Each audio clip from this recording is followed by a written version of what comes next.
Assalamualaikum warahmatullahi wabarakatuh. Perkenalkan, nama saya Salsa Suhail Hakim dari Prodi Pendidikan Agama Islam kelas B semester 6. Pada kesempatan kali ini, di sini saya akan membawakan video pembelajaran untuk memenuhi tugas ujian tengah semester mata kuliah pembelajaran Al-Quran Hadis yang diampu oleh Ibu Dr. Mastifah MSI. Selamat menyaksikan. Pada video kali ini, di sini saya akan membawakan salah satu materi, yaitu pengembangan media dan sumber belajar Al-Quran Hadis. Baik, di sini saya akan menjelaskan terlebih dahulu mengenai latar belakang pembelajaran Al-Quran Hadis. Pembelajaran pada dasarnya merupakan suatu proses interaksi antara guru, siswa, dan juga sumber belajar dalam suatu lingkungan belajar.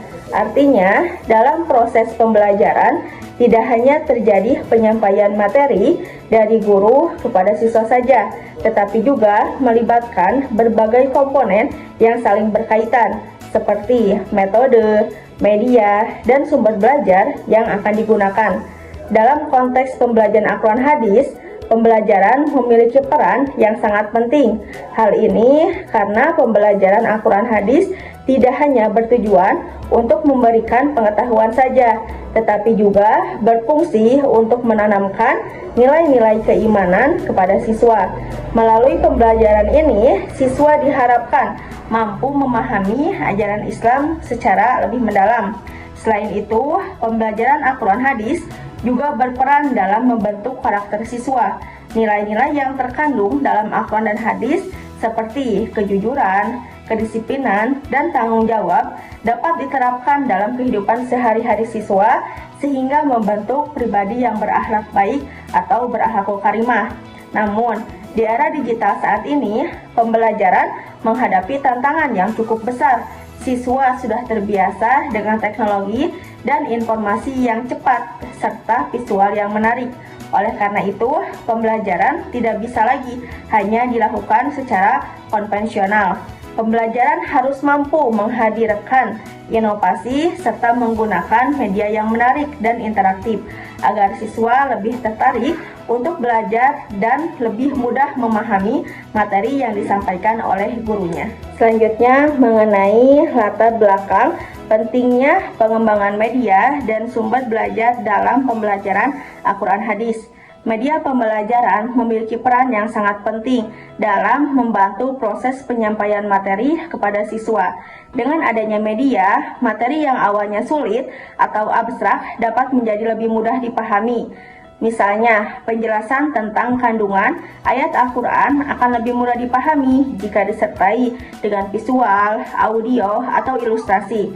Selain itu, media pembelajaran juga dapat meningkatkan motivasi belajar siswa. Ketika pembelajaran disajikan dengan cara yang lebih menarik, seperti menggunakan video, gambar, atau presentasi interaktif, siswa akan lebih tertarik untuk mengikuti pembelajaran dan tidak cepat merasa bosan atau jenuh. Di sisi lain, sumber belajar yang beragam juga sangat berpengaruh terhadap kualitas pembelajaran. Jika siswa hanya bergantung pada satu sumber saja, seperti buku teks saja, maka pemahaman mereka akan terbatas. Namun, jika sumber belajar diperluas, misalnya melalui tafsir, video pembelajaran, atau sumber digital lainnya, maka pembelajaran akan menjadi lebih efektif. Selain itu, keberagaman sumber belajar juga membuat pembelajaran menjadi lebih kontekstual, yaitu lebih dekat dengan kehidupan sehari-hari siswa. Dengan begitu, siswa tidak hanya memahami materi secara teori saja, tetapi juga mampu mengaitkannya dengan realitas kehidupan. Oleh karena itu, pengembangan media dan sumber belajar dalam pembelajaran Al-Quran Hadis menjadi sangat penting agar proses pembelajaran dapat berjalan secara efektif, menarik, dan bermakna bagi siswa. Baik, selanjutnya mengenai konsep media pembelajaran. Media pembelajaran dapat diartikan sebagai alat atau sarana yang digunakan untuk menyampaikan materi pembelajaran dari guru kepada siswanya. Media ini berfungsi sebagai perantara agar pesan yang disampaikan dapat diterima dengan lebih jelas dan mudah dipahami oleh siswa-siswanya. Dengan adanya media, pembelajaran tidak hanya disampaikan hanya secara lisan saja, tetapi juga dapat melibatkan unsur visual maupun audio. Hal ini tentu membuat pembelajaran menjadi lebih menarik dan tidak membosankan. Secara umum, media pembelajaran memiliki beberapa fungsi utama. Di antaranya adalah untuk menarik perhatian siswa sehingga mereka lebih fokus dalam mengikuti pembelajaran. Selain itu, media juga membantu mempermudah pemahaman materi, terutama jika materi tersebut bersifat kompleks atau abstrak. Media juga dapat meningkatkan interaksi dalam pembelajaran, baik antara gurunya dengan siswa maupun antara siswa itu sendiri. Dengan begitu, proses pembelajaran lebih aktif dan tidak hanya berpusat pada guru saja. Jika dikaitkan dengan pembelajaran Al-Quran hadis, media memiliki peran yang lebih spesifik. Media membantu siswa dalam memahami ayat dan hadis dengan lebih mudah, baik dari segi bacaan maupun maknanya. Selain itu, media juga dapat meningkatkan motivasi belajar siswa karena pembelajaran menjadi lebih menarik. Media juga berfungsi untuk mengkonkretkan konsep-konsep yang abstrak seperti makna ayat atau nilai-nilai yang terkandung di dalamnya. Tidak hanya itu, media juga mendorong pembelajaran yang lebih aktif serta memungkinkan integrasi teknologi dalam pembelajaran sehingga lebih sesuai dengan perkembangan zaman dan karakter siswa. Oke, selanjutnya di sini ada konsep sumber belajar. Sumber belajar adalah segala sesuatu yang dapat digunakan untuk membantu proses belajar siswa. Sumber belajar tidak hanya terbatas pada buku saja, tetapi juga bisa berupa manusia, lingkungan, maupun teknologi yang ada di sekitarnya. Dalam pembelajaran Al-Quran hadis, sumber belajar memiliki peran yang sangat penting juga karena menjadi dasar bagi siswa dalam memahami materi, baik dari segi bacaan maupun maknanya. Sumber belajar dapat dibagi menjadi beberapa jenis. Pertama, ada sumber utama, yaitu Al-Quran dan hadis sebagai landasan utama ajaran Islam. Kedua, ada sumber pendukung seperti kitab tafsir, buku pendidikan agama Islam, dan modul yang membantu memperjelas pemahaman. Selain itu, terdapat juga sumber digital seperti aplikasi Al-Quran, video pembelajaran, dan e-learning yang memungkinkan siswa belajar secara fleksibel kapan saja dan di mana saja. Dengan adanya berbagai sumber belajar ini, proses pembelajaran menjadi lebih lengkap, variatif, dan memudahkan siswa dalam memahami materi secara lebih mendalam. Selanjutnya ada dalil Al-Quran dan keterkaitannya dengan pembelajaran Al-Quran hadis. Di sini saya mengambil salah satu ayat Quran surat An-Nahl ayat 44. A'udzubillahi minasyaitonirrajim. Bil bayyinati waz zubur wa anzalna ilaika dzikra litubayyana lin-nasi ma nuzila ilaihim wa la'allahum yatafakkarun. Yang artinya, kami mengutus mereka dengan membawa bukti-bukti yang jelas atau mukjizat, dan kitab-kitab kami turunkan azik atau Al-Quran kepadamu agar engkau menerangkan kepada manusia apa yang telah diturunkan kepada mereka dan agar mereka memikirkannya. Dalam ayat tersebut dijelaskan bahwa Al-Quran diturunkan kepada Nabi Muhammad SAW agar beliau menjelaskan isi kandungannya kepada manusia sehingga manusia dapat memahami dan memikirkannya.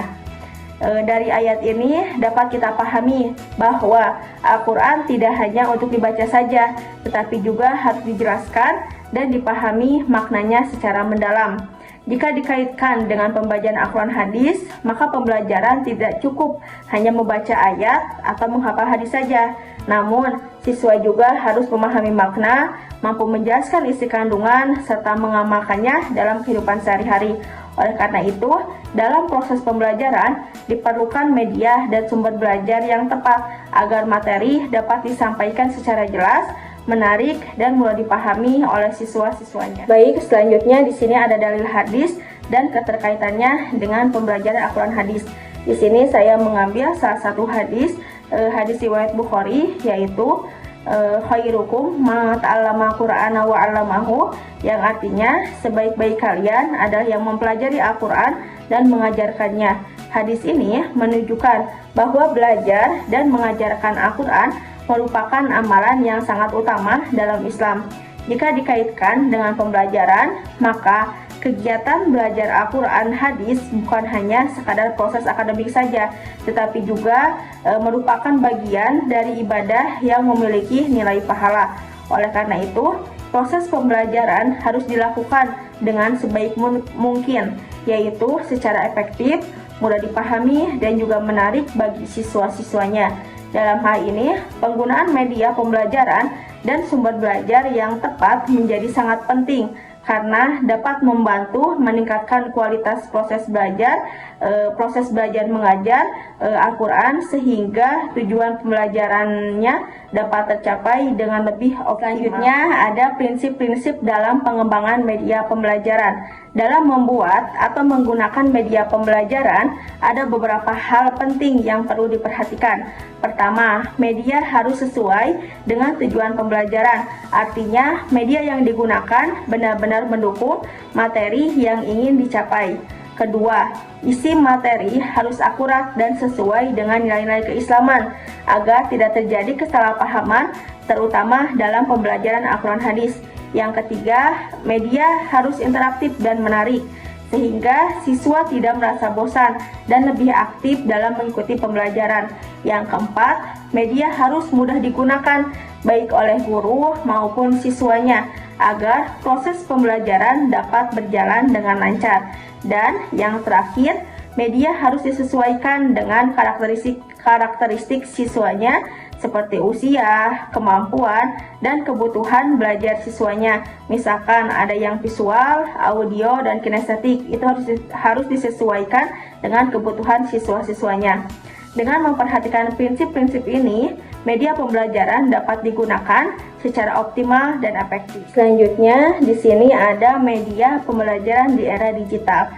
Seiring perkembangan teknologi, media pembelajaran juga mengalami banyak perkembangan. Saat ini terdapat berbagai contoh media pembelajaran modern yang dapat digunakan dalam pembelajaran Al-Quran hadis.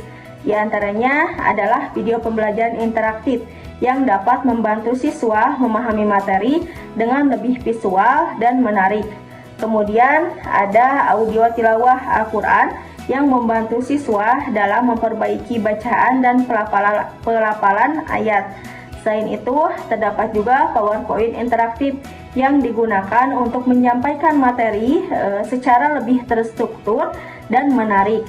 Ada juga aplikasi Al-Quran digital yang memudahkan siswa dalam membaca dan memahami Al-Quran kapan saja. Dan yang terakhir, terdapat kuis digital seperti Quizizz atau Kahoot yang dapat digunakan sebagai bahan evaluasi pembelajaran dengan cara yang lebih menyenangkan. Untuk contoh-contoh atau gambarnya bisa dilihat di PowerPoint-nya langsung. Dengan adanya media-media ini, pembelajaran menjadi lebih interaktif, fleksibel, dan sesuai dengan perkembangan zaman. Selanjutnya ada implementasi penggunaan media dalam pembelajaran. Penggunaan media dapat dilakukan dalam 3 tahap pembelajaran. Yang pertama, pada tahap pendahuluan atau tahap pembuka, guru dapat menggunakan video motivasi atau audio tilawah Al-Quran untuk menarik perhatian siswa dan membangun suasana belajar yang lebih kondusif. Yang kedua, pada tahap inti, media yang digunakan bisa berupa slide interaktif atau PowerPoint dan tafsir digital untuk membantu siswa memahami materi secara lebih mendalam. Yang ketiga, pada tahap penutup atau tahap terakhir, guru dapat menggunakan kuis digital seperti tadi ada Quizizz atau Kahoot dan lain sebagainya, dan refleksi untuk mengevaluasi pemahaman siswa serta melihat sejauh mana materi telah dipahami pada proses pembelajaran berlangsung. Dengan penggunaan media yang tepat pada setiap tahapnya, pembelajaran dapat berlangsung lebih efektif dan terstruktur. Selanjutnya, tentang peran dan prinsip pengembangan sumber belajar. Sumber belajar memiliki peran yang sangat penting dalam pembelajaran. Di antaranya memperluas pengalaman belajar siswa, membantu memahami makna ayat dan hadis, serta mendorong siswa untuk belajar secara mandiri. Selain itu, sumber belajar juga dapat mengembangkan kemampuan berpikir kritis dan menanamkan nilai-nilai keislaman dalam kehidupan sehari-harinya. Adapun dalam pengembangannya, sumber belajar harus memperhatikan beberapa prinsip, yaitu harus sesuai dengan nilai keislaman atau valid dan sahih, bersifat kontekstual atau relevan dengan kehidupan siswa, mudah diakses, serta beragam agar sesuai dengan gaya belajar siswanya. Analisis kritis pada materi kali ini yaitu media dan pengembangan sumber belajar pada pembelajaran Al-Quran hadis. Pembelajaran tradisional yang hanya berpusat pada guru seringkali kurang menarik, sehingga siswa menjadi pasif dan kurang terlibat dalam proses pembelajaran. Namun, dengan adanya media digital, pembelajaran dapat menjadi lebih interaktif dan siswa menjadi lebih aktif dalam mengikuti pembelajaran. Meskipun demikian, penggunaan media digital juga memiliki beberapa tantangan, seperti keterbatasan fasilitas di beberapa sekolah, serta rendahnya literasi digital baik dari guru maupun siswa. Oleh karena itu, diperlukan kesiapan dan pengelolaan yang baik agar penggunaan media dapat berjalan secara optimal dan baik di sekolah-sekolahnya. Terakhir, ada dampak dari penggunaan media dan sumber belajar dalam pembelajaran. Penggunaan media dan sumber belajar yang tepat dapat memberikan berbagai dampak positif. Di antaranya adalah meningkatkan pemahaman siswa terhadap materi, karena materi disajikan dengan lebih jelas dan menarik. Selain itu, media juga dapat meningkatkan motivasi belajar siswanya, sehingga mereka lebih semangat dalam mengikuti proses pembelajaran. Media dan sumber belajar juga dapat menumbuhkan sikap religius, karena siswa tidak hanya memahami materinya saja, tetapi juga menghayati nilai-nilai yang terkandung di dalamnya. Dan yang terakhir, pembelajaran menjadi lebih bermakna karena siswa dapat menghubungkan materi dengan kehidupan nyata sehari-hari. Dapat disimpulkan bahwa media pembelajaran memiliki peran yang sangat penting dalam proses pembelajaran Al-Quran hadis. Media membantu proses penyampaian materi menjadi lebih jelas, menarik, dan mudah dipahami oleh siswa-siswanya. Selain itu, sumber belajar juga harus beragam dan relevan dengan perkembangan zaman, agar siswa mendapatkan pengalaman belajar yang lebih luas dan tidak terbatas pada satu sumber saja. Penggunaan teknologi dalam pembelajaran juga terbukti dapat membuat proses belajar menjadi lebih efektif dan sesuai dengan karakter siswa di era digital ini. Dengan adanya media dan sumber belajar yang tepat, siswa tidak hanya memahami materi saja, tetapi juga mampu mengamalkan nilai-nilai Islam dalam kehidupan sehari-harinya. Sekian dari saya, terima kasih. Mohon maaf atas segala kekurangannya. Wassalamualaikum warahmatullahi wabarakatuh.